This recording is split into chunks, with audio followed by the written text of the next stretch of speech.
In this video, we're going to take a look at several application problems using vectors in 2 dimensions. So this example here is a displacement problem using vectors.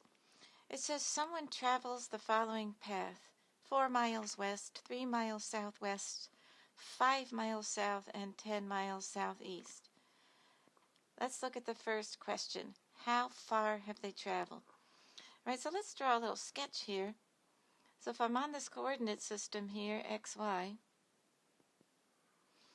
I'm going to we'll draw a vector for each. Of course, you can think of your compass: north, south, east, west. So I'm going 4 miles west, so 4 miles west, and then 3 miles southwest, so that would be 45 degrees between south and west. So 3 miles at a 45-degree angle, that's southwest. So this one's 3. And then I'm going 5 miles south, so directly south.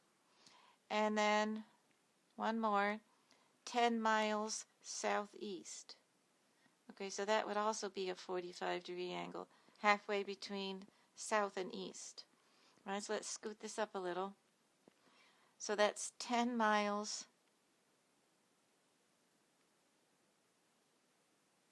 and this is a 45-degree angle as well.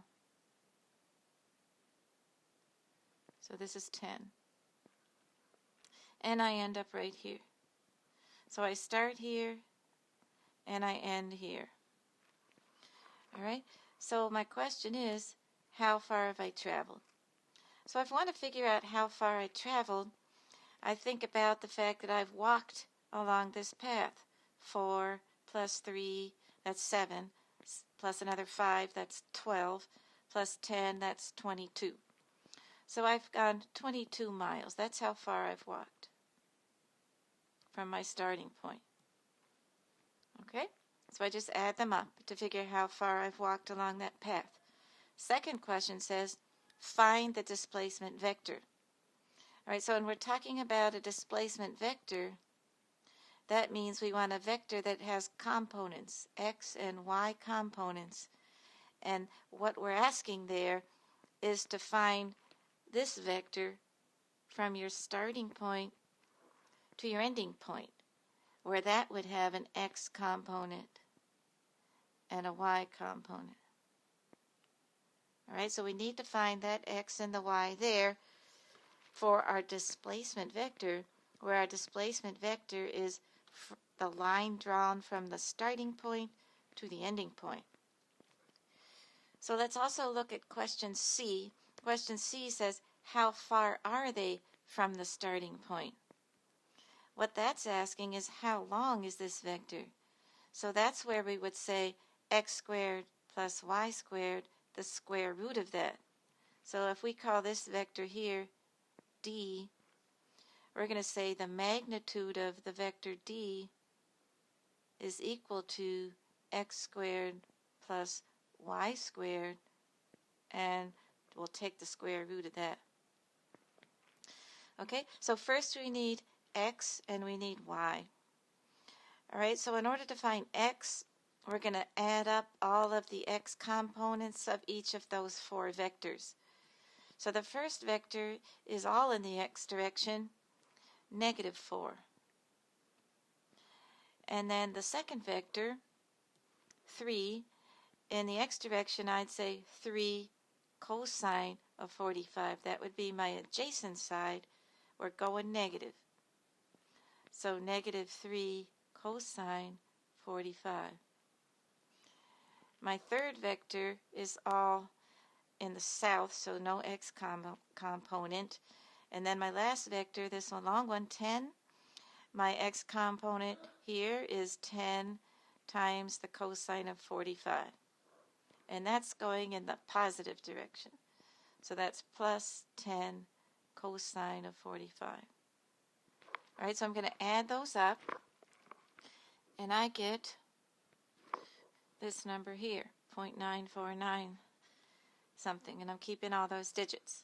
All right, now I find my y component, so I'm going to add up all the y pieces. So no y for this vector. For this vector, this is my opposite side, so 3 times the sine of 45, and that would be in the negative direction because I'm pointing down. And then the next one, minus 5, because this is all going down in the y. And this vector, its y component is over here. This would be 10 sine of 45 going down, so that would be also negative. Minus 10 times the sine of 45. So I sum all those up, and I get that. Wait, we're missing a 3 here. Okay, so now I have my vector, xy. So that's this answer right here, 0.9. Let's round it to 3 decimal places. Let's see. That's your x component. And then your y component. Okay, and you would want to be careful that you rounded it to the specified number that you're given in the problem. Let's just say 3 here. Okay, now we want to find the magnitude of that vector d. So we're going to do square root of x squared plus y squared.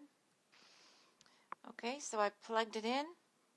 Square root of x squared plus y squared is the magnitude of this displacement vector d. And I got 14.2241. All right, and that would be miles. So I rounded it to 3 decimal places.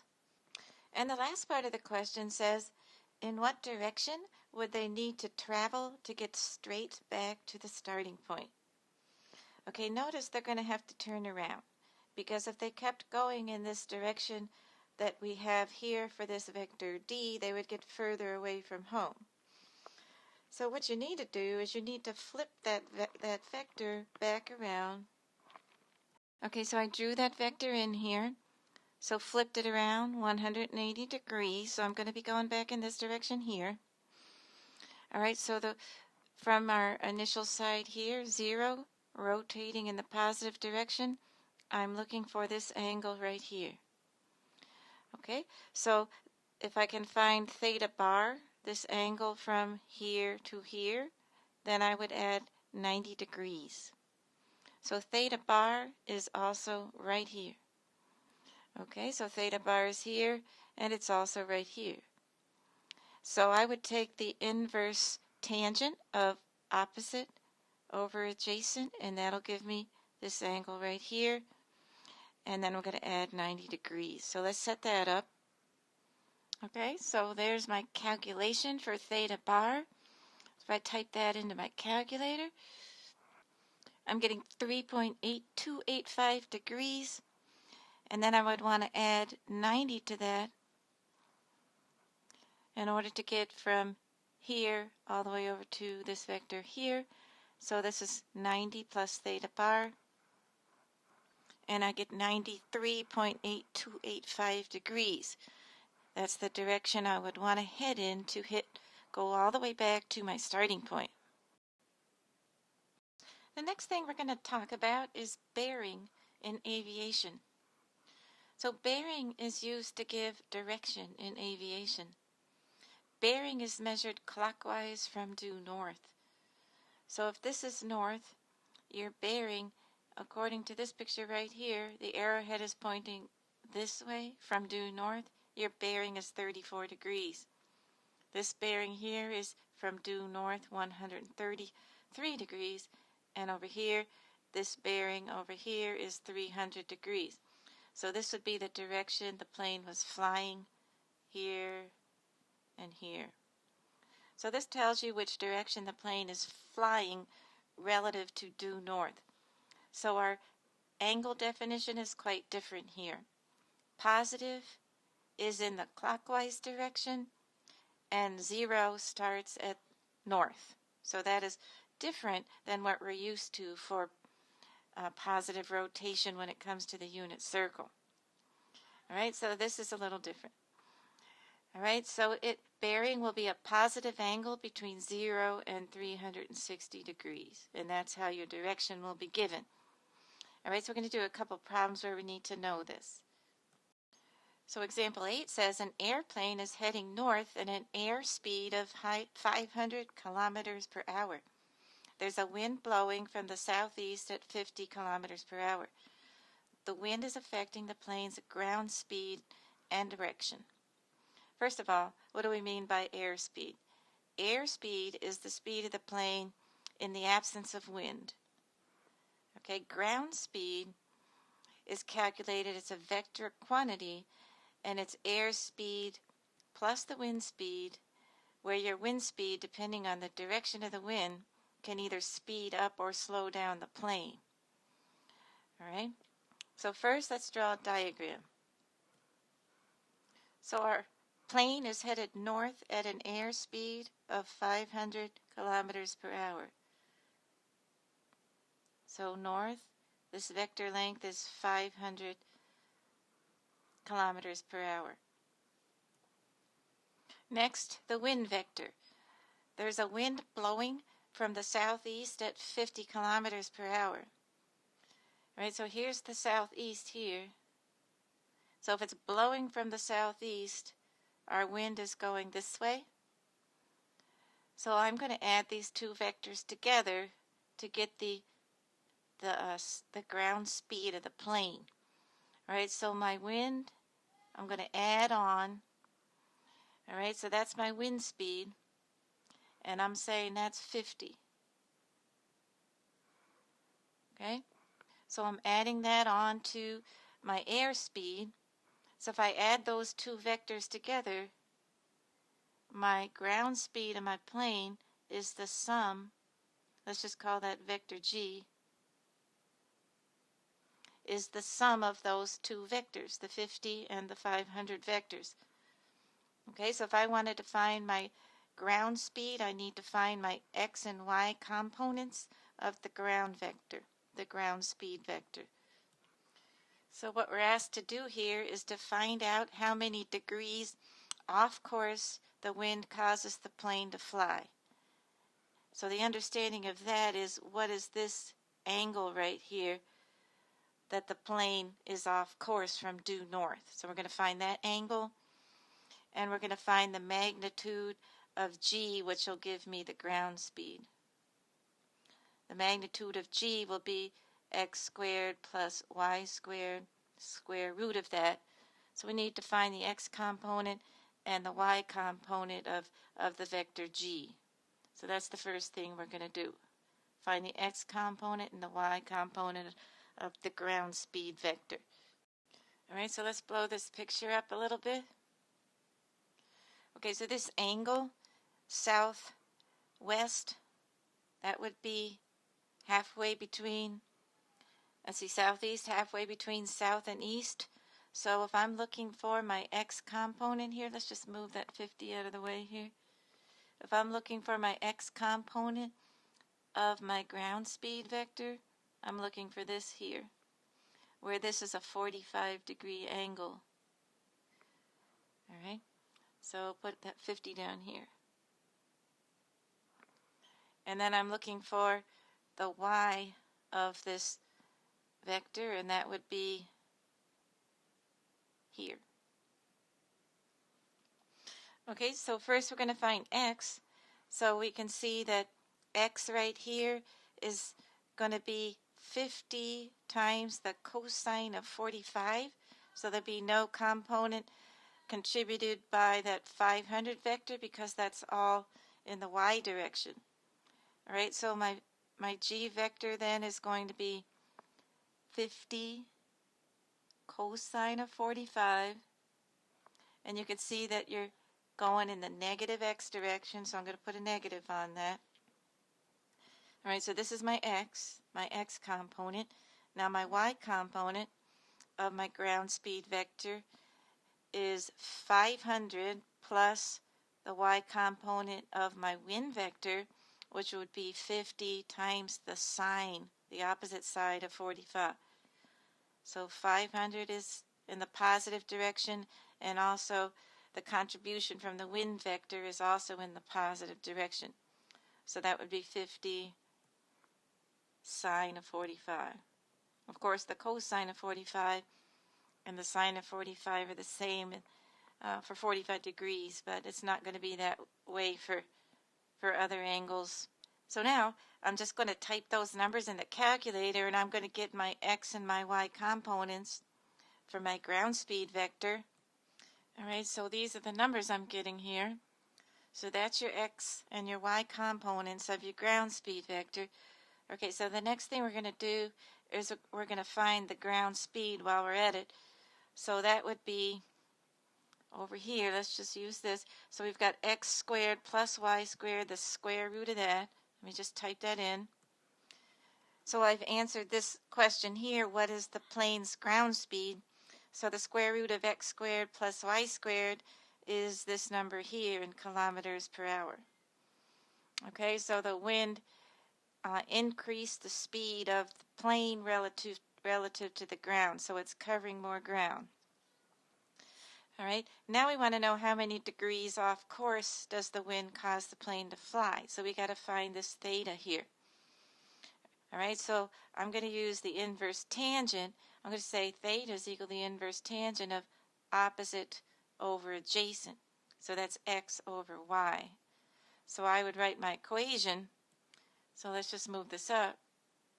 Theta is equal to the inverse tangent of x over y. Okay, so you got to look at your picture. You can't always know whether x and y are in the numerator or the denominator. You want to go by what your picture is. So I'm going to put my x and my y in there. All right, so I substituted x and y. So if I type that in, I get theta is equal to 3.7784 degrees. Okay, so that answers the question, how many degrees off course does the wind cause the plane to fly? All right, that's this here. So this kind of question you might also get, depending on the direction of the wind or whatever it is, you might get your g line, your g vector over on this side. Okay, so if it's asking you basically how many degrees off course, you would also report that just as your theta value. Okay, so don't put a sign on this. In essence, it's an absolute value of that angle right there, just this small angle that you're off course. Okay, so this answers the question, how many degrees off course does the wind cause the plane to fly? So this is another type of plane problem. A plane wants to fly due north. The plane's airspeed is 525 kilometers per hour. So this is the speed without the wind component. And the question is, there is a wind blowing from the southeast. So this is southeast. So this would be 45 degrees at 50 kilometers per hour.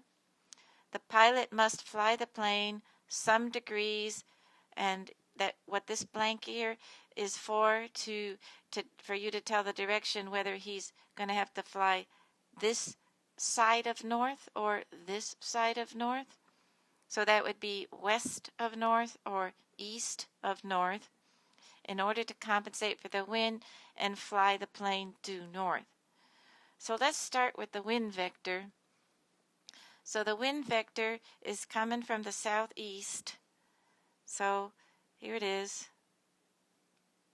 Here's the wind vector coming from the southeast at 50 kilometers per hour at a 45-degree angle. Right? So what's going to happen is that if you want to get to flying due north, okay, so I'm going to make this vector longer. This is going to be my ground speed vector after I add my airspeed and my wind speed vectors together. I can just fit in this airspeed vector here. Just a rough idea. This is my airspeed vector, 525 kilometers per hour. So I'm flying into the wind, basically, in order to get my plane to fly due north. So what's going on here is that my airspeed vector plus my wind speed vector are going to add up to this vector, my ground speed vector, which is oriented due north. All right, so I started out by drawing my wind vector and then saying I know I have to end up going north, this longer vector here. So I need to fit this one right here so I can see that this tail to tail adding vectors plus this one will end up giving me this one here. All right, and what I'm looking for is how much of a compensation he has to make. That angle there, and I can see that's east of north. His compensation is going to be east of north. All right, and what that means is this side of north. This would be west of north. This angle is east of north in this drawing right here. I just need to now find out what this angle right here is. So I'm just going to do some trig on this drawing right here. So what I'm going to notice that is that I have a hypotenuse here. All right, so if I can figure out this side right here, and I can do that because I know this is 50 right here and I know this angle is 45. So this x distance right here, x must be 50 times the cosine of 45. So let's figure that out. Okay, so that's 50 cosine of 45, which is this 35 number here. All right, so now if I look at this triangle, I have my opposite side to the angle theta, and I have my hypotenuse side. So I can say that the sine of theta is equal to 35.3553. That's my opposite side over 525. So that means my theta is equal to the inverse sine of that ratio. So typing that in, I get that theta is equal to 3.8614 degrees. All right, and we already said that it was east of north. So I just did a little bit of right triangle trig on this right triangle right here. And that's what I got. So let's do part B now. Part B says there's a wind blowing from the northwest. So here's my wind direction here at 60 kilometers per hour, and we're going to do the same thing. So let's draw our wind vector. So our wind vector is coming from the northwest, right? So this is 45 degrees here. All right, so this one's a little different because you see that arrow is got a downward component. So if I want to get my tail to tail adding of those vectors to end up going north, so I want it to end up going north like that, I want it to point like that, then that means I'm going to have to draw my airspeed vector like this in order for it to add up properly. So the sense that you can make out of this is that because this wind has a down in the north component, he has to kind of speed up and go faster in order to get his plane going north like this. All right, so he's got to compensate for that headwind basically in order to get his plane going north. So he's got to go faster like this. So he's going to fly this direction from north, so I can see right here that that blue vector this time is going to be to the west side of north in order to compensate for the wind. So let's put some numbers on our vectors here. So we were told that it was 525 for the airspeed, and now we've got 60 for the wind. All right, so the wind is slowing him down. So sometimes the wind will slow you down and sometimes it'll speed you up. All right, and this right here is going to be my ground speed vector, which he's obviously going to be slowed down by that wind blowing from the north. Okay, so now in order to figure out that theta, I can go ahead and I can figure out my x component again. So let me just draw this out a little bit here. So my x component here is 60 cosine of 45. So I get 42.4264. All right, and then I want to find out what my angle theta is. So what I can see from my diagram is that I've got opposite here and I've got hypotenuse here, where I have numbers now. So I can say the sine of theta is equal to x over 525. So now I can say theta is equal to the inverse sine of that ratio. So I'm getting 4.6353 degrees. All right, so we already said that that was west of north. So we would fill that in here, 4.6353 degrees. All right, this is degrees. And we know it's west of north because this is your north orientation, your ground speed vector, and this right here, this vector over here, is rotated to the west side of north. Last example here. So we've got a plane flying 1.5 hours at a bearing of 65 degrees. So bearings are defined as from due north, rotating positive theta. All right, so this is north. All right, so the plane is flying at 1.5 hours at a bearing of 65 degrees and a speed of 105 miles per hour from point A to point B. Then it turns at point B and continues to point C at the same speed for 3.2 hours at a different bearing, this time 200 degrees. All right, so we're asked at point C, how far is the plane from point A? And part B, on what bearing would the plane fly on a straight path from A to C? So this is a displacement problem because we're talking about distance. So I want to know the distance directly from A to C. So I'm going to use vector arithmetic to figure this out. So first of all, I have to figure out my displacement vectors.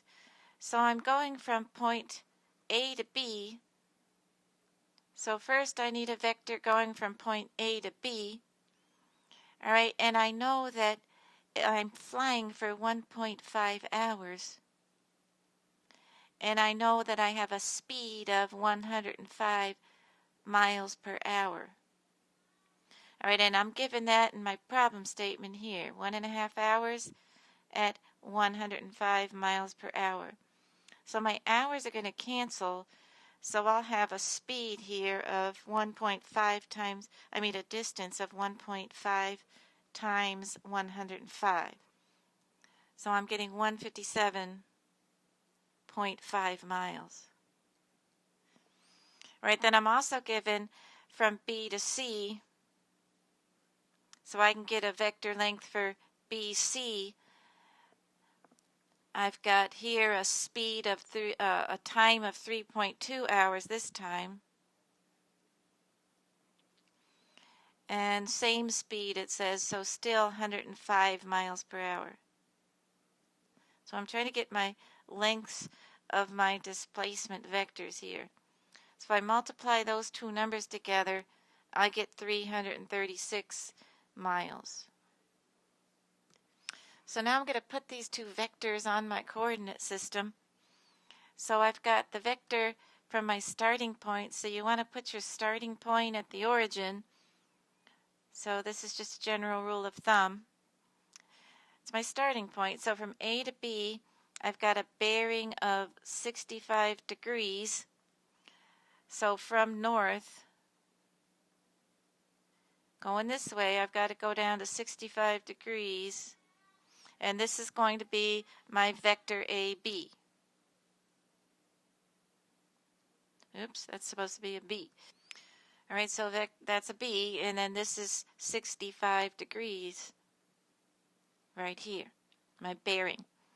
All right, now I'm going to draw my vector BC, so I'm taking up at B here, and I'm going to travel to point C, and this vector is going to be longer, 336 miles, and it has a bearing of 200 degrees.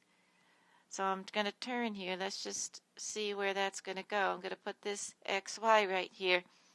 So if I'm going to go 200 degrees from north, this would be 180 and then 20 more. So 20 more from there, and that's going to take me to point C, and this vector length is 336 miles. All right, so my question is, how far is the plane from point A? So when we add our vectors, remember we have your starting, your tail, and then your arrow, and then your tail, and then your arrow. So tail to arrow, tail to arrow, and then the resulting vector, which would be the sum of those two vectors, is going to go from point A, your starting point, to your ending point, point C. Okay, so I need to find the length of that vector AC. I need to find the magnitude of that vector AC. So I need the x component and the y component, and I'm going to take the square root. All right, so the way I'm going to do that is I'm going to add components of the vectors I have there. So I've got an x component here for the vector AB, and I've got an x component here for the vector BC, and I want to add those two x components together. So we're going to say our x, let's just write it in vector form. Our x component is going to be from this vector here. So this is opposite side to 65 degrees, so it'd be 157.5 times the sine of 65 degrees.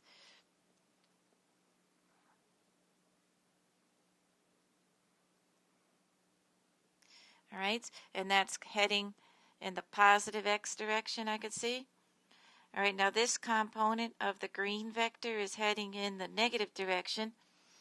So this side x is opposite 20, so this is 336 sine of 20 in the opposite direction.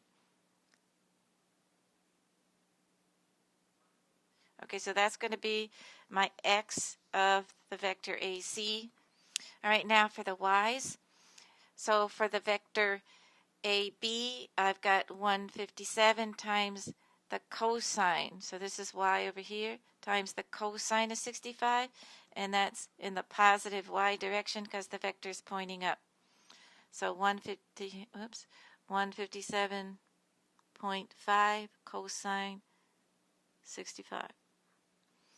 All right, and for the green vector, I've got, it's pointing in the downward direction, so that's going to be a negative y, 336 cosine of 20. All right, so I'm going to type those in, and I'm going to get my vector, my AC vector. So AC, let's just say AC is equal to, so I'm getting these numbers here. Now I can see that I have a positive x and a negative y, positive x, so I'm in the fourth quadrant here. All right, and if I want to find the magnitude of that vector, I'm going to plug x and y into the square root equation here, and I'm going to get the magnitude of AC is 250.723 miles. All right, so that answers question A, 250.723 miles. Okay, one more thing to figure out. On what bearing would the plane fly on a straight path from A to C? So that's my pink vector on this path from A to C. So my bearing that I need is going to be, let's get a different color here. My bearing is going to go from here, north, to my vector here. So if I can find out theta bar, then I can say that 180 degrees minus theta bar will give me my bearing. Let's just call that theta. All right, so theta bar is, this is your opposite side here. So I could say that theta bar is equal to the inverse tangent of x here over y here. All right. Okay, so I'm going to plug in my x and my y. Let's just go back over here. All right, so I got my x and my y right here. X and y. Oops. I hit my page forward button. Let's scoot it up. So x and a y here and here. Right over here. Notice I'm not going to bother putting my negative sign in here. All right, so don't bother putting this negative in your theta calculation here. So I'm going to get a positive angle here. And then I'm getting a number. Let's see what I get. I get 6 point, make it bigger again, 6.3717 degrees. All right, and then my theta, my bearing, this is my bearing, we said was 180 degrees. Take off theta bar. 180 minus 6.3717 degrees. All right, so I plug that into my calculator and I get 173.6283. All right, this is my bearing. Okay, so that wraps it up. So I would put that over here, 173.6283 degrees. This is my bearing. All right, so that wraps up what we're going to do with vectors in this section. So go ahead and make sure that your notes are in order and give your homework problems a try. Let me know if you have any questions.